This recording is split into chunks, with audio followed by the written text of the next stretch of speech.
Chances are more than half of what you eat today will be ultra-processed. And the science is now clear. It is making us sick. I've just interviewed Dr. Euridice Martinez-Steele, who has spent 12 years researching ultra-processed foods. This interview was eye-opening, and there's a link at the end. But for those that like the headlines quick and easy, here are the 5 key take-home points. If you like your health and wellness impactful and evidence-based, don't forget to subscribe. Point number 1, the scale of harm. So a major 2024 study gathered 15 years of research, almost 10 million participants worldwide. And the findings, ultra-processed food consumption is linked to 32 different health conditions. Increased mortality, obesity, type 2 diabetes, cardiovascular disease, certain cancers, even dementia, even depression.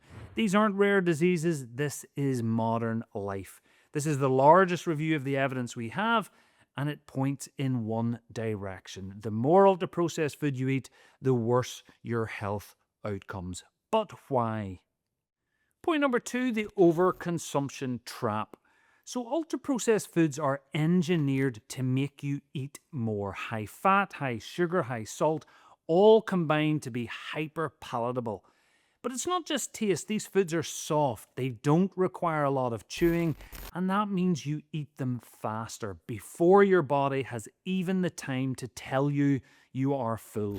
Think about how quickly you can finish a cookie versus an apple. That's not willpower, that's design. And the best quality trials we have prove that people on ultra-processed diets consume significantly more calories per minute. The result? Overconsumption without even realizing it. Point number 3, the gut attack. So ultra-processed foods are low in fiber. And here's why that matters. Your gut bacteria need fiber. They ferment it into short-chain fatty acids, which fuel your gut lining and keep your intestinal barrier strong. But without enough fiber, something disturbing happens. Your gut bacteria start eating the mucus lining of your intestine instead. This erodes the barrier. Bacteria that should stay in your gut start leaking into your bloodstream. The result, inflammation, metabolic disruption, and increased risk of conditions from type 2 diabetes to autoimmune disease. Your gut bacteria is being starved of what it needs to protect you.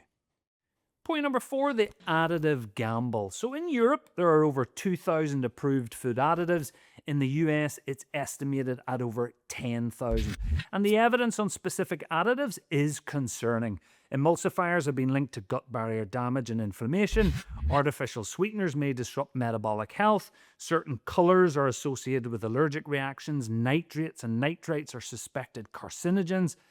But here's the real problem. We don't really know the long-term effects. Most safety testing happens in mice over short periods.